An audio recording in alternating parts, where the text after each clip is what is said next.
বলে দুধ খায়। সকালে দোয়ারডাঙ্গা থেকে কল এলো, আমার এই প্রাক্তন ছাত্র জগবন্ধু মণ্ডল, ওদের বাড়ির পাশে জালে একটা বড় গোখরো আটকে রয়েছে। তা আমরা বেরিয়ে পড়েছি। আমরা রেলগেট বন্ধ, রেলগেটটা ট্রেনটা পাস হলে আমরা যাব। সিওসিটি আছে আমাদের অনুরণ, প্রশান্ত আর আমি যদি অসুস্থ, তবুও যেতে হচ্ছে।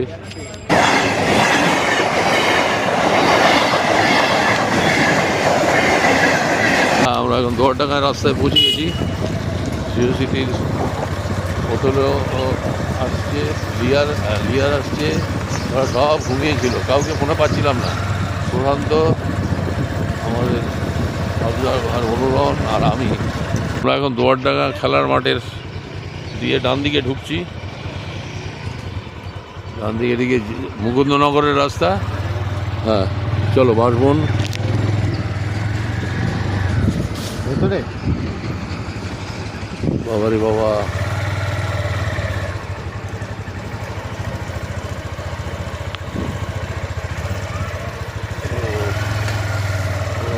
আচ্ছা আচ্ছা, মুরগির খাঁচা।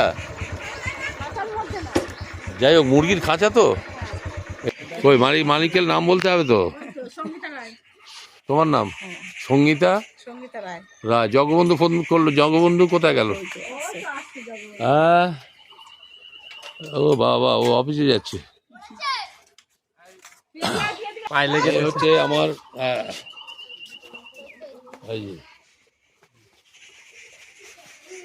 আমার প্রিয় ছাত্র জগবন্ধু। হ্যাঁ, বিডিও অফিসে চাকরি করে। কোন বিভাগ যেন? যুব কল্যাণ দপ্তরে চাকরি করে। তো আমি আজকে অসুস্থ, তাও আসতে হয়েছে। হ্যাঁ, একটা অ্যাক্সিডেন্ট হয়েছে আমার। যাই হোক, তুই খবর দিয়েছিস তো? হ্যাঁ, দেখ তোর ডাকে অসুস্থ হয়ে পড়েছি। ঠিক আছে, তুই আমাদের কোথায় সমিতিতে চলবি কি করে? ডান দিকে নেটে দেখো, বসেন। হ্যাঁ, আমি জাস্ট কিছু বেরো, এখানে আমাদের গাড়ি আছে। নেটটা কাটতে হবে, কাটিয়ে কেটে যন্ত্রপাতিগুলো ক্যাচারটা হুকটা দাও না সমস্ত।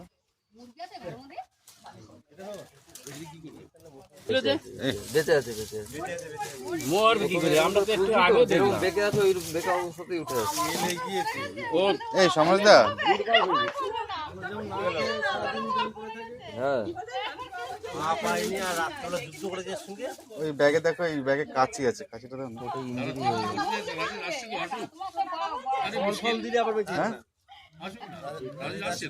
আসছে। আমি এই উপর দিয়ে কাঁচিটা কেটে ওই নেটটা কেটে এখানে নিয়ে আসতাম, ছায়াতে নিয়ে আসছি। বাজবে না রে, পজিটিভ কথা বলো। দাও তো কাঁচিটা, আমি উপরে খালি নেটটা কাটবো। মাথা ডাউন আছে।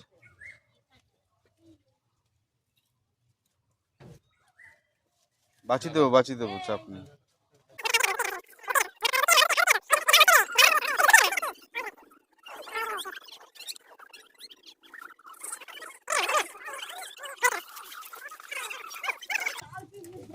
ঠোঁটের তরফ থেকে কেটে পিঁপড়ে ধরে যায়। ঠোঁটের তরফ থেকে কেটে পিঁপড়ে ধরে যায়।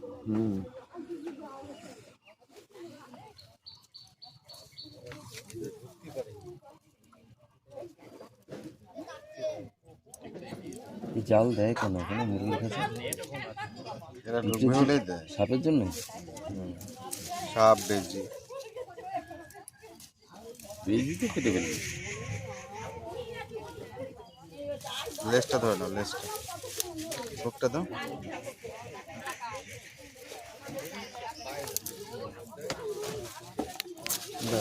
ছেড়ে দে না, থাক, আগে জালটা কেটে নি।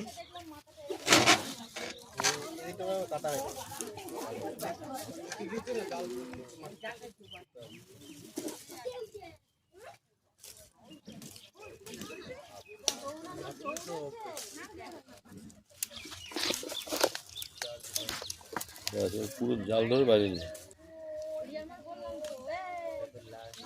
আচ্ছা 15,000 একটু থাকতে হবে। দাদা দাদা হা করতে পারবে না, দেখিস মাথা কাছে যাবে। তোমার অত কাছে যাওয়ারও কি দরকার? হা করতে পারবো না আমি?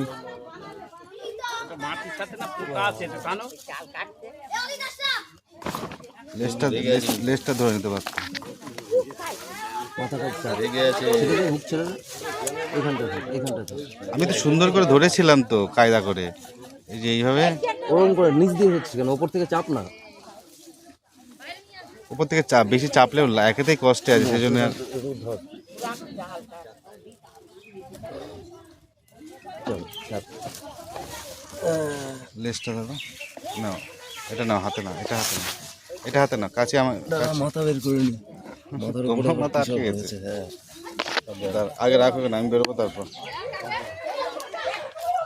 আসো।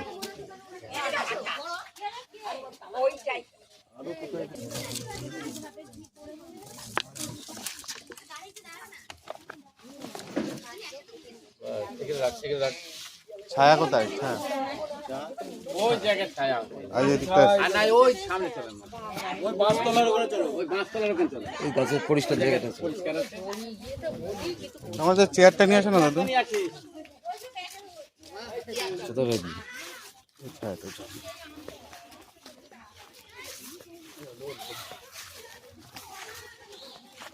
তোমার ছবিটা তো প্রচুর বড় মনে হচ্ছিল তা। হ্যাঁ এত ভালোই করো।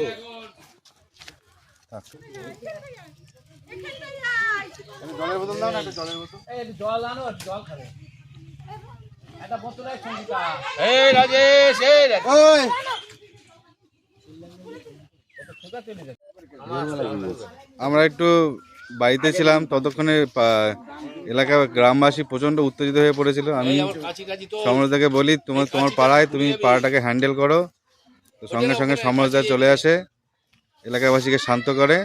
দেখি রাত থেকে রয়েছে নাকি? হ্যাঁ রাত্রি, রাত্রি মানে 9টা-10টা নাগাদ হয়তো পড়েছে। সকালবেলা মুরগি তুলতে গিয়ে যে ঘর খুলতে গিয়ে দেখে জড়িয়ে একটু দূরেতে করো, একটু জাগ দেয়। ও মাথার উপরে জালটা আমার পেঁচিয়ে আছে, হা করতে পারছে না। জল খাবে, দেখেছো? বোতলের শেষের দিকে ধরো। সারা রাত ইয়ে আছে না,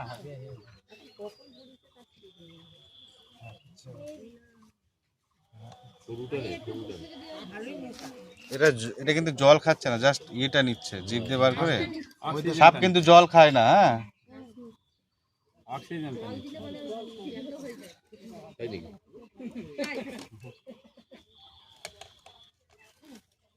আচ্ছা বলে দুধ খায়।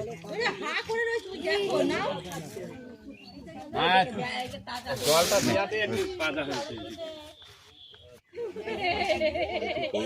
হ্যাঁ পাইপটা করে আগে তাহলে আগে কি করবি? এখন তো দেখ প্ল্যান কর। ওই কাছে দিয়ে হবে না, সরু মাথার কাছে দেখ। ওটা তো দাড়ি কাটার কাছে। পুরো মুখের মধ্যেই রয়েছে এই যে জালটা কাটলো। হ্যাঁ পুরো মুখের মধ্যে রয়েছে। আমাদের মাথা ধরতেই হলো নাকি? কিছু করার নেই, ট্রিটমেন্ট করতে হবে। মুখের মধ্যে আছে না, হাতে করে না যদি এটা করতে হয়েছে, এটা আমরা করি না সচরাচর। হ্যাঁ এটা করি না আমরা, আনসাইন্টিফিক, কিন্তু মাঝে মধ্যে করতে হয়। কারণ হচ্ছে মুখের মধ্যে জালটা জড়িয়ে আছে, পাইপিং করার কোনো রকমের পরিস্থিতি নেই এখানে।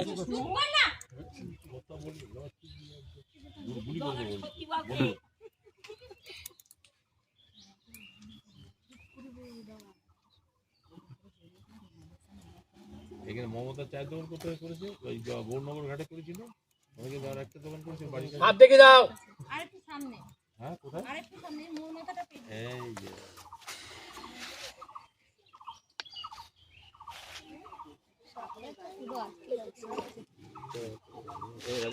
এভাবে মুখ দিয়ে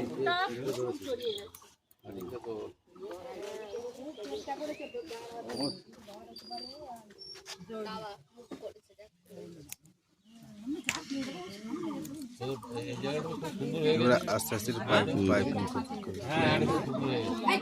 এই তোর বাড়ির পাশে এক কাটা জমি কত করে? এটা হয়ে গেছে। পাইপটা কোথায় রাখলে এখন?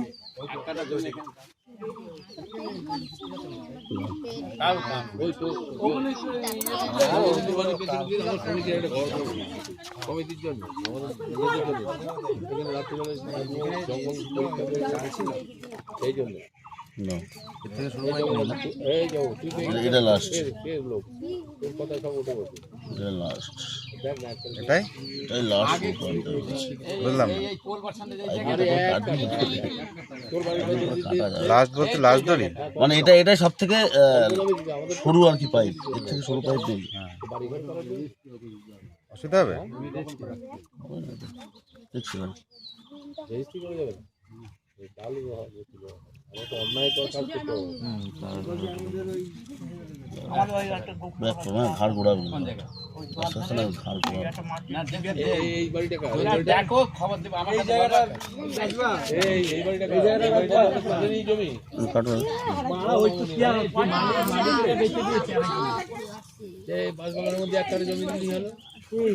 ঢুকে ওই আগাতে ধান নেই, বুঝলা?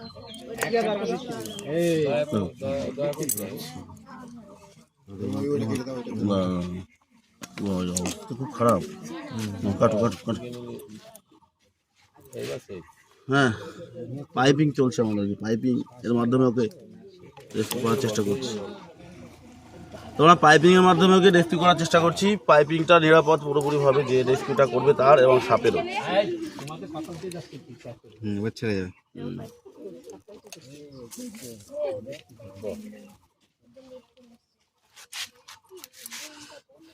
ঢুকে গোড়া দিয়ে কাটে, মাঝখানে ঢালাতে, মাঝখানে গাইডেন্স হরমোন না, জলটা কাটছে, অবস্থা খারাপ। বেঁচে গেল সাপটা। মোটা আর বাড়িতে ছাড়বো বলো?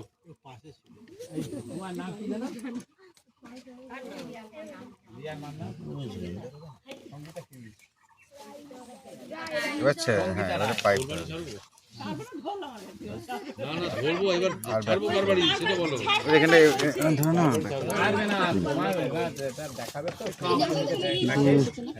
অবস্থা খুব খারাপ। না, মাথাটা বার করে একটু জল খাওয়া থাকে।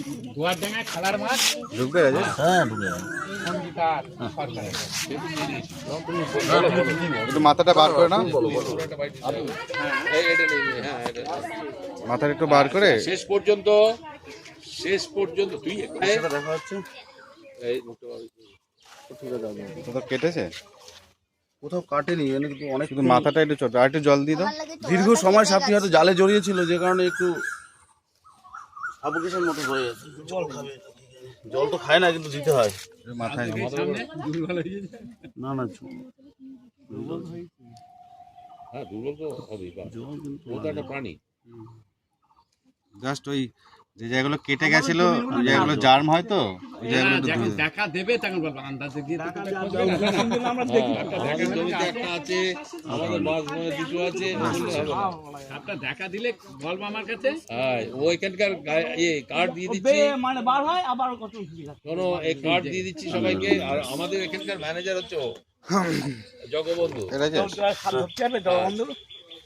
আমি ধরবো কেন, আমি খবর ফিনিশিংটা বল।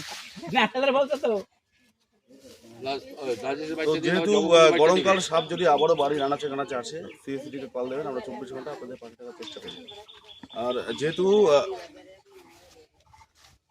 সাপ কোনোভাবে আটকানো যায় না, বাড়ির আনাচে কানাচে আসবে, কিছু নিয়ম যদি আমরা মেনে চলি, সাপের বিপদ থেকে অনেকটা দূরে থাকা যায়। প্রথমত বাড়ির আশেপাশে আনাজ কানাচ যেগুলো আবর্জনা স্ট্যাক করে রাখবেন, ওগুলো রাখবেন না। যদিও বা রাখেন, তাহলে কিন্তু ব্লিচিং, ফিনাইল এগুলো সপ্তাহে অন্তত একটা দিন ছড়াতে হবে।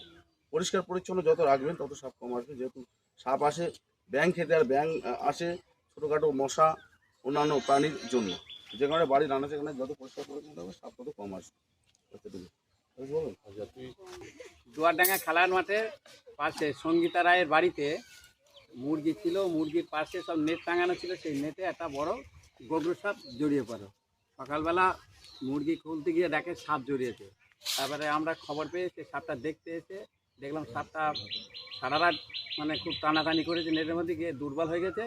আমি সঙ্গে সঙ্গে আমার কাছে ফোন নাম্বার ছিল, আমার স্কুলে এক মাস্টারমশাই মরুদেব নাম, ও তোর মাস্টারমশাই না?